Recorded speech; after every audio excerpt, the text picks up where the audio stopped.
की इस वीडियो में बात करेंगे बिहार के 8 विभाग के अंतर्गत भर्ती आ चुकी है, जिसमें बात करेंगे कि ग्रामीण विकास विभाग के अंतर्गत इसमें भर्ती है, नगर विकास के अंतर्गत इसमें भर्ती है, स्वास्थ्य विभाग के अंतर्गत इसमें भर्ती है, यानी कुल 8 विभागों के अंतर्गत 6,988 पदों पर यह भर्ती प्रक्रिया शुरू हो चुकी है।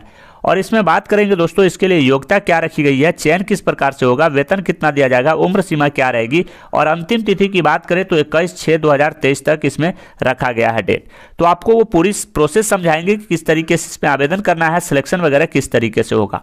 तो आइए दोस्तों इस वीडियो को शुरू करते हैं, लेकिन उससे पहले एक इंपॉर्टेंट जानकारी देना चाहेंगे कि इस वीडियो को लाइक नहीं किए हैं तो प्लीज़ लाइक कर दीजिए, क्योंकि आपका एक लाइक हमें बहुत ज़्यादा मोटिवेट करता है ऐसे वीडियोज बनाने के लिए। सो दोस्तों इस वीडियो को लाइक कर दीजिए और टेलीग्राम चैनल को ज्वाइन नहीं किए तो कर लीजिए, लिंक डिस्क्रिप्शन में दिया गया है इस वीडियो को देखने के बाद, और चैनल को भी सब्सक्राइब कर लीजिएगा। आइए दोस्तों इस वीडियो को शुरू करते हैं। सबसे पहले दोस्तों यहाँ पे देख सकते हैं कि हम लोग आ चुके ऑफिशियल जो नोटिफिकेशन जारी किया गया है उस पर, और यहाँ पे एक चीज आप नोटिस कीजिएगा तो यहाँ पे दिया गया है विभाग का नाम, जो कि यहाँ पे देख सकते हैं।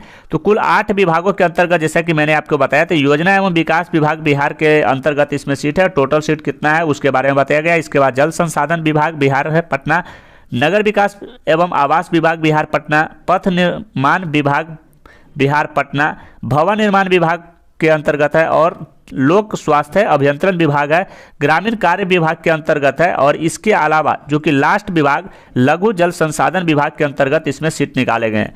और कुल सीट की अगर बात करें तो इन सभी विभागों के अंतर्गत जो कि मिलाकर जो कि सीट निकाले गए 6,988 सीट यहाँ पे निकाले गए हैं।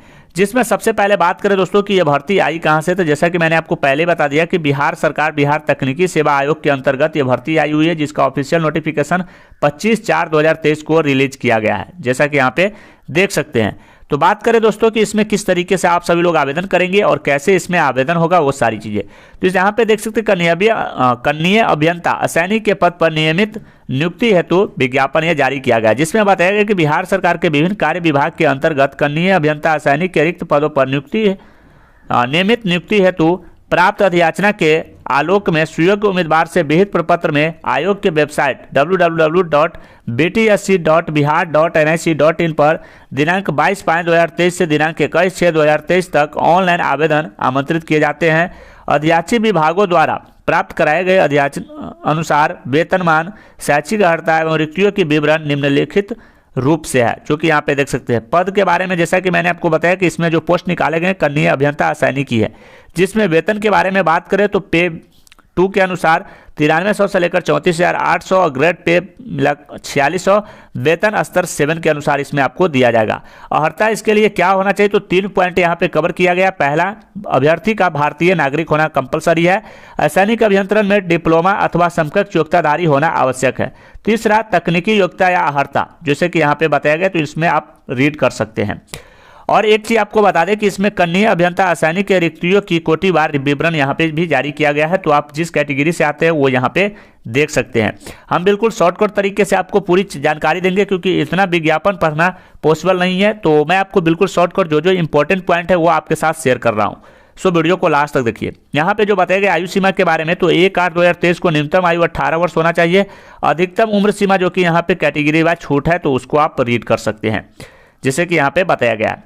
इसके साथ साथ नीचे स्क्रॉल कीजिएगा तो यहाँ पे बताया गया है कि जन्म तिथि के आधार पर 60 वर्ष से अधिक आयु के अभ्यर्थी को अंतिम रूप से चयनित नहीं किया जा सकेगा, जो कि यहाँ पे ये इंपॉर्टेंट पॉइंट है, तो ये चीज आप ध्यान रखिएगा। इसके साथ साथ नीचे स्क्रॉल कीजिएगा तो आरक्षण कैटेगरी से जो आते हैं तो उसको यहाँ पे आरक्षण का लाभ दिया जाएगा। और इसके साथ साथ नीचे स्क्रॉल कीजिएगा तो आवेदन शुल्क के बारे में बताया गया है कि ऑनलाइन आवेदन करने हैं तो निर्धारित आवेदन शुल्क निम्नवत है, जो कि सामान्य वर्ग, पिछड़ा वर्ग, अत्यंत पिछड़ा वर्ग, आर्थिक रूप से कमजोर वर्ग के लिए 600 रुपये यहाँ पे लगेंगे। अनुसूचित जाति, अनुसूचित जनजाति बिहार राज्य के अस्थायी निवासी के लिए 150 रुपये लगेंगे। अनारक्षित वर्ग की महिला उम्मीदवार बिहार राज्य के अस्थायी के लिए 150 रुपये लगेंगे। बाकी सभी के लिए यहाँ पे जो बताया गया 600 रुपये लगेंगे, जो कि यहाँ पे बताया गया कि राज्य के बाहर के उम्मीदवार चाहे वे किसी भी वर्ग के महिला या पुरुष हो उसको 600 रुपये लगेंगे, जो कि यहाँ पे भी बताया गया है। इसके साथ साथ आपको बता दें ये पेमेंट जो होगा ऑनलाइन मोड के माध्यम से ही आवेदन करना होगा और ऑनलाइन के माध्यम से ही भुगतान भी करना होगा। फोटो पहचान पत्र, जो कि यहाँ पे बताया गया है कि उम्मीदवार को ऑनलाइन आवेदन भरते समय अपने फोटो युक्त पहचान पत्र के लिए प्राथमिकता के आधार पर आधार कार्ड संख्या अंकित करना आवश्यक है। आधार कार्ड उपलब्ध नहीं होने की स्थिति में अन्य फोटोयुक्त पहचान पत्र या यथा पैन कार्ड या ड्राइविंग लाइसेंस इत्यादि की संख्या अंकित कर सकते हैं। उम्मीदवार द्वारा ऑनलाइन आवेदन में प्रविष्ट किए गए फोटो पहचान पत्र को परीक्षा या काउंसलिंग के समय प्रस्तुत करना सुनिश्चित करेंगे।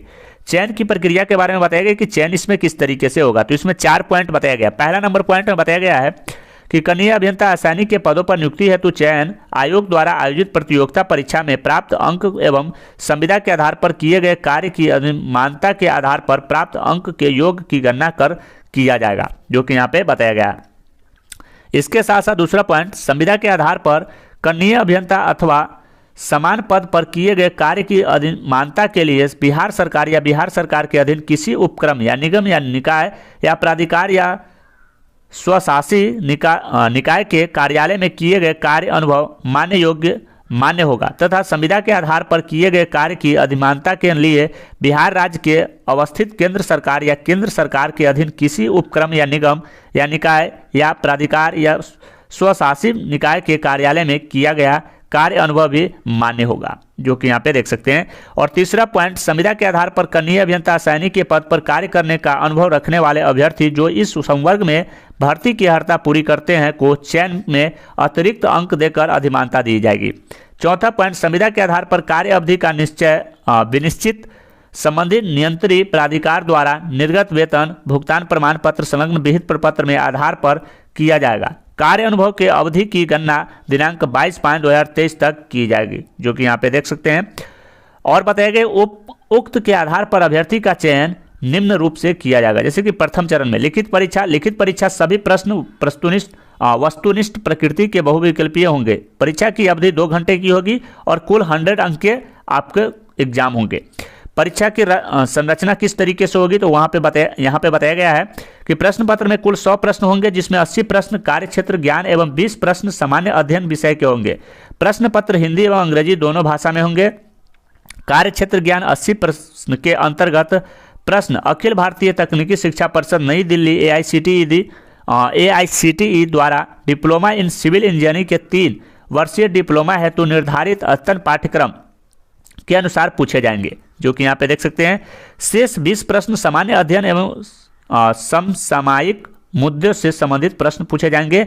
उक्त परीक्षा 1 से अधिक पालियों में कंप्यूटर बेस्ड टेस्ट के माध्यम से आयोजित किया जाएगा एवं 1 से अधिक पालियों में परीक्षा आयोजित किए जाने के कारण परीक्षा परिणाम मानकीकरण को प्रक्रिया अपनाते हुए तैयार किया जाएगा।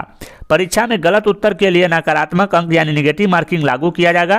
प्रत्येक सही उत्तर हेतु 1 अंक देय होगा एवं प्रत्येक गलत उत्तर हेतु 0.25 अंक काटा जाएगा। यानी कि अगर 4 क्वेश्चन का गलत आप आंसर देते हैं तो आपका 1 क्वेश्चन जो कि सही को काट दिया जाएगा। इस तरह से यहाँ पे लागू होगा। इसके साथ साथ आगे जो बताया गया है कि उक्त परीक्षा के आधार पर सभी अभ्यर्थी के मान्यीकरण यानी नॉर्मलाइजेशन की प्रक्रिया अपनाते हुए परीक्षा फल घोषित किया जाएगा। मान्यीकरण यानी नॉर्मलाइजेशन के पश्चात प्राप्त अंक को मेगा सूची तैयार करने हेतु द्वितीय चरण में उपयोग किया जाएगा। कार्मिक एवं प्रशासनिक सुधार विभाग बिहार के संकल्प संख्या इतना दिनांक इतना एवं सामान्य प्रशासन विभाग बिहार के संकल्प संख्या इतना के द्वारा लिखित परीक्षा में सामान्य वर्ग के लिए 40%, पिछड़ा वर्ग के लिए 36.5%, अत्यंत पिछड़ा वर्ग के लिए 34% एवं अनुसूचित जाति अनुसूचित जनजाति महिला तथा निःशक्तता से ग्रस्त दिव्यांग उम्मीदवारों के लिए 32% निर्धारित न्यूनतम अर्हता प्राप्त करना अनिवार्य होगा अथवा वे प्रतियोगिता से बाहर हो जाएंगे। तो इतना मार्क्स आपको इस एग्जाम में लाना कंपलसरी है। नोट में बताया गया कि लिखित परीक्षा में अभ्यर्थी को अपने कोटि के अनुसार न्यूनतम अर्हता प्राप्त नहीं होने पर द्वितीय चरण हेतु अभ्यर्थी का कोई भी दावा मान्य नहीं होगा। तो पहले जो कि आपको यहाँ पे ये एग्जाम होने वाला है इसको आपको फाइट करना कंपलसरी है, जो कि यहाँ पे बताया गया, तभी आप दूसरे एग्जाम के लिए घोषित होंगे। द्वितीय चरण में किस तरीके से होगा, तो चयन हेतु अभ्यर्थियों की मेगा सूची निम्न प्रकार तैयार की जाएगी। लिखित परीक्षा जो कि कंप्यूटर बेस्ड टेस्ट में प्राप्त अंकों की अधिमानता 75 अंक। कनीय अभ्यर्थी अथवा समान पद पर संविदा के आधार पर कार्य करने के नियमित अधिकतम अधिमानता जो कि प्रति कार्यरत वर्ष के लिए 5 अंक, जिसकी अधिकतम सीमा 25 अंक होगी। किसी वर्ष के अंश के लिए कार्यरत दिवसों की संख्या में 5 से गुना करने के पश्चात 365 से भाग देकर प्राप्त अनुमानित अनुपातित अंक जोड़ा जाएगा जो कि 25 अंक यहाँ पे देख सकते हैं, और इसके लिए जो कि 100 अंक का ये इस तरह से रहने वाला है। तो इसके बारे में आप रीड कर सकते हैं। यहाँ पे ये सारी चीज़ें बताया गया है कि काउंसलिंग किस तरीके से होगा, काउंसलिंग का प्रक्रिया क्या रहेगी, उन सभी चीज़ों के बारे में यहाँ पे बताया गया। कुछ टर्म्स एंड कंडीशन बताया गया है आप ऑनलाइन अप्लाई करने से संबंधित, तो इसको भी आप देख लीजिएगा, रीड कर लीजिएगा। यहाँ पे सारी जानकारी आपको मिल जाएगी किस तरीके से ऑनलाइन आवेदन करना है। ऑनलाइन आवेदन जो होगा दोस्तों आपको ऑफिशियल वेबसाइट की हेल्प से ही होगा, जो कि यहाँ पे देख सकते हैं।